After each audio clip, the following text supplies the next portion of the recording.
موت سے 40 دن پہلے کیا ہوتا ہے؟ موت سے 40 دن پہلے انسان کے جسم میں ایک خاص نشانی ظاہر ہونے لگ جاتی ہے۔ جب بندے کا اس دنیا کو چھوڑنے کا وقت آتا ہے اور پھر موت سے 40 دن پہلے حضرت جبرائیل علیہ السلام اس بندے کو آ کر کہتے ہیں کہ بسم اللہ الرحمن الرحیم۔ السلام علیکم محترم ناظرین۔ ایک مرتبہ ملک الموت یعنی حضرت اسرائیل علیہ السلام حضرت یعقوب علیہ السلام کے پاس پہنچے تو حضرت یعقوب علیہ السلام نے پوچھا، کیا تم میری روح قبض کرنے کے لیے آئے ہو یا مجھ سے ملاقات کرنے کے لیے آئے ہو؟ تو ملک الموت نے عرض کیا، اے اللہ کے پیغمبر، میں روح قبض کرنے کے لیے نہیں آیا ہوں بلکہ آپ سے ملاقات کے لیے آیا ہوں۔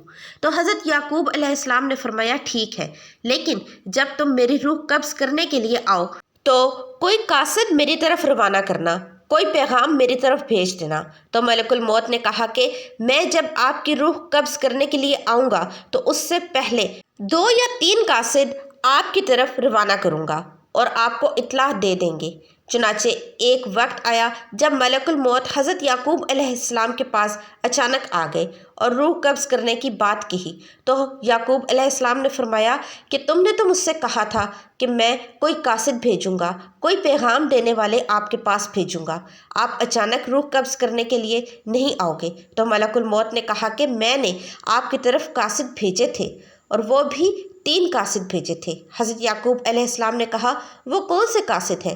ملک الموت نے فرمایا، پہلا قاصد یہ تھا کہ آپ کی داڑھی اور سر کے سیاہ بال جو ہوں گے وہ سفید ہونے لگیں گے۔ دوسرا قاصد میرا یہ تھا کہ آپ کے جسم میں جو طاقت اور توانائی تھی وہ ختم ہونے لگے گی اور آپ کے جسم میں کمزوری آنے لگے گی۔ اور تیسرا قاصد میرا یہ تھا کہ آپ کی کمر جو بالکل سیدھی تھی وہ آہستہ آہستہ جھکنے لگے گی۔ تو یہ 3 نشانیاں ملک الموت نے بتلائیں اور ملک الموت یعنی حضرت اسرائیل علیہ السلام نے فرمایا کہ ہر مرنے والے کے پاس تقریباً میرے قاصد آتے رہتے ہیں، لیکن لوگ ان کو نہیں سمجھتے، لوگ ان کو نہیں مانتے۔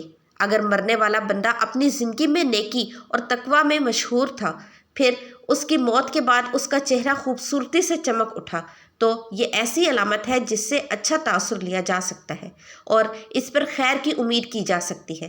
مثال کے طور پر مرنے کے بعد لوگ اس کی تعریف کریں اور اس کے لیے دعائیں کریں تو یہ اس کے نیک ہونے کی نشانی ہے۔ اسی طرح زندگی میں اچھے لوگوں کی صحبت بھی انسان کے نیک ہونے کی نشانی ہے۔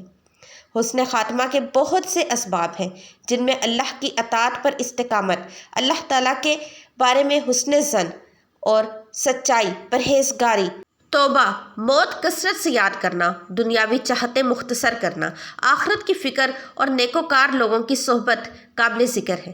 ناظرین، روح جب انسان کے جسم کو چھوڑنے کے لیے بالکل تیار ہو یعنی موت سے تقریباً 24 گھنٹے پہلے، تو ہاتھوں پاؤں گھٹنوں کی جلد پر محسوسات ختم ہو جاتی ہیں اور ان کا رنگ بدلنا شروع ہو جاتا ہے اور یہ نیلا یا ارغوانی رنگ اختیار کرنا شروع کر دیتے ہیں۔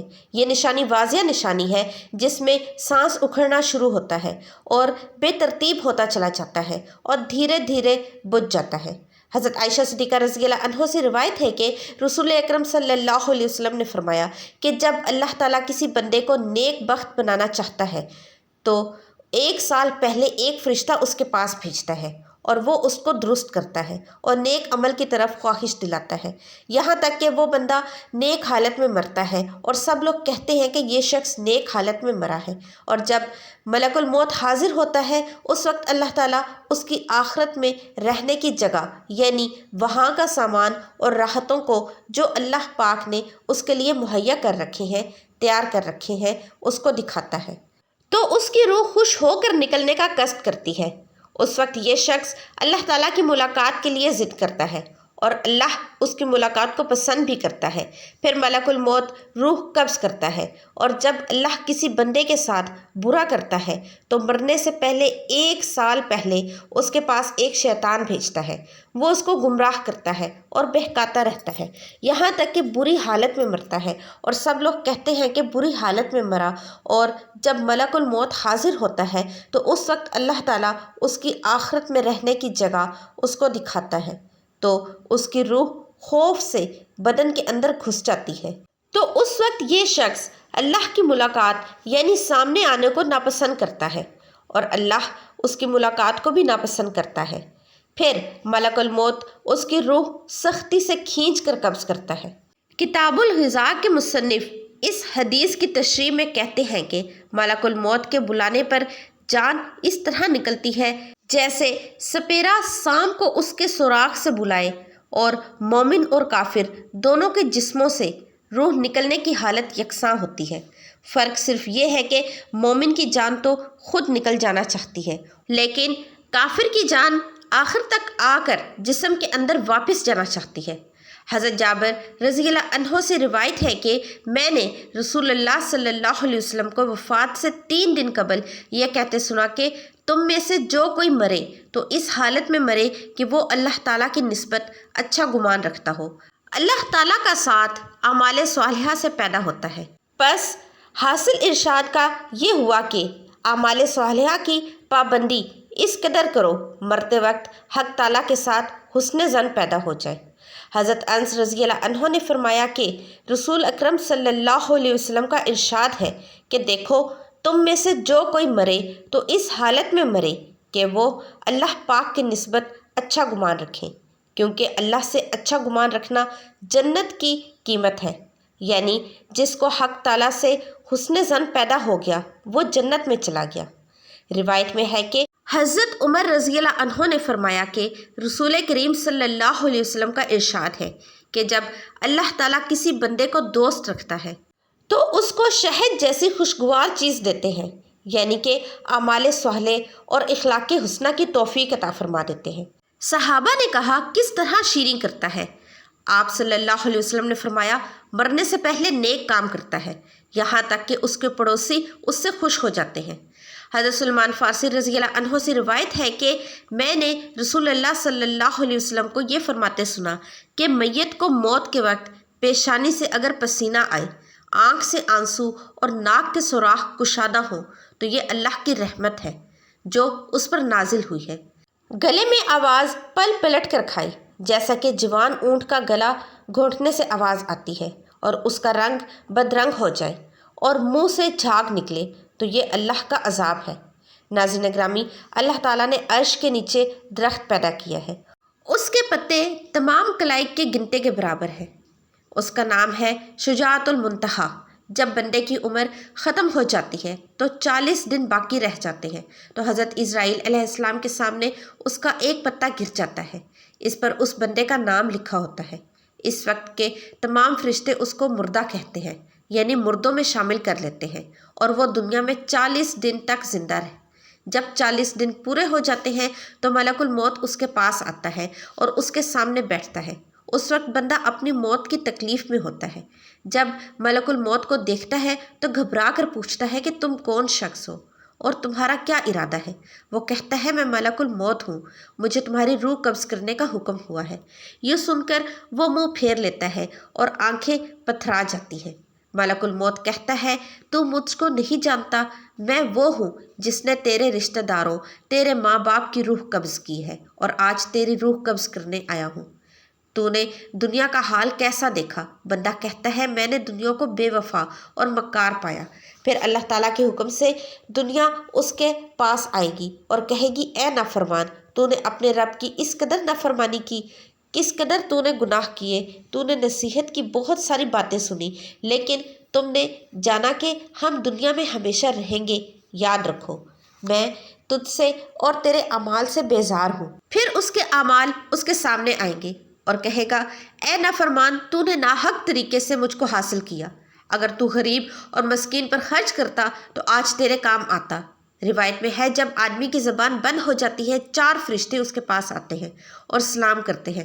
پہلا فرشتہ آتا ہے، وہ بعد السلام کہتا ہے اے بندے اللہ کے، میں تیری روزی پر موکل تھا، میں نے تمام زمین پر پورا پرچم تک تلاش کیا مگر تیری روزی کا ایک لقمہ بھی کہیں نہ پایا۔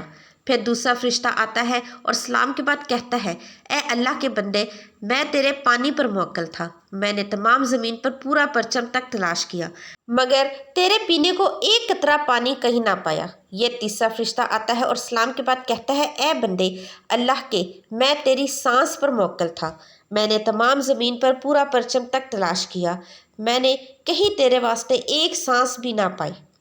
پھر چوتھا فرشتہ آتا ہے اور سلام کے بعد کہتا ہے، اے اللہ کے بندے، میں تیری عمر پر موکل تھا۔ میں نے تمام بندے اللہ کے زمین پر پورے پرچم تک تلاش کیے، مگر تیری عمر کا ایک حصہ بھی میں نے کہیں نہ پایا۔ اس کے بعد نامہ اعمال لکھنے والے 2 فرشتے اس کے پاس آتے ہیں اور سلام کے بعد کہتے ہیں، اے اللہ کے بندے، ہم تیرے اعمال لکھنے پر موکل تھے۔ وہ نامہ اعمال اس کو دکھائیں گے اور کہیں گے، دیکھ، یہ تیرا نامہ اعمال ہے۔ اس وقت میت کی آنکھ میں آنسو جاری ہو جاتے ہیں اور دائیں بائیں دیکھتا ہے، نامہ اعمال پڑھنے سے ڈرتا ہے۔ اس کے بعد ملک الموت اس کی روح قبض کرتے ہیں۔ روایت میں ہے کہ ربی بن انس رحمۃ اللہ علیہ سے کسی نے پوچھا کہ ملک الموت تنہا ہی سب کی روح قبض کرتے ہیں یا ان کے ساتھ اور بھی فرشتے اس کام میں شریک ہوتے ہیں؟ تو فرمایا کہ روح قبض کرنے کا کام انہی کے حوالے ہے، لیکن اس کام پر ان کے ساتھ بہت سے فرشتے مدد کے واسطے دیے گئے ہیں اور ملک الموت ان کے سردار ہیں۔ ان کا ہر قدم دنیا کے پرچم کے برابر ہے۔ پھر ربی بن انس سے پوچھا، مومنین کی روح کہاں رہتی ہے؟ فرمایا، 7ویں آسمان کے اوپر سدرۃ المنتہا کے پاس۔ حضرت ابو ہریرہ رضی اللہ عنہ سے مروی ہے کہ رسول اللہ صلی اللہ علیہ وسلم نے فرمایا، جب انسان مر جاتا ہے تو اس کے اعمال کا ثواب کا سلسلہ اس سے منقطع ہو جاتا ہے، مگر 3 چیزوں کے ثواب کا سلسلہ باقی رہتا ہے۔ نمبر 1، صدقہ جاریہ۔ نمبر 2، راستے میں پڑی اینٹ جس سے راہ گیر نفع حاصل کرے۔ نمبر 3، صالح اولاد جو مرنے کے بعد اس کے لیے دعا کرے۔ ایسے اعمال جن کا تعلق دنیاوی زندگی سے ہوتا ہے، ان کے اثرات مرنے کے بعد دنیا میں ہی ختم ہو جاتے ہیں۔ اللہ پاک ہمیں نیک اعمال کرنے کی توفیق عطا فرمائے اور ہمارا خاتمہ ایمان پر فرمائے، آمین یا رب العالمین۔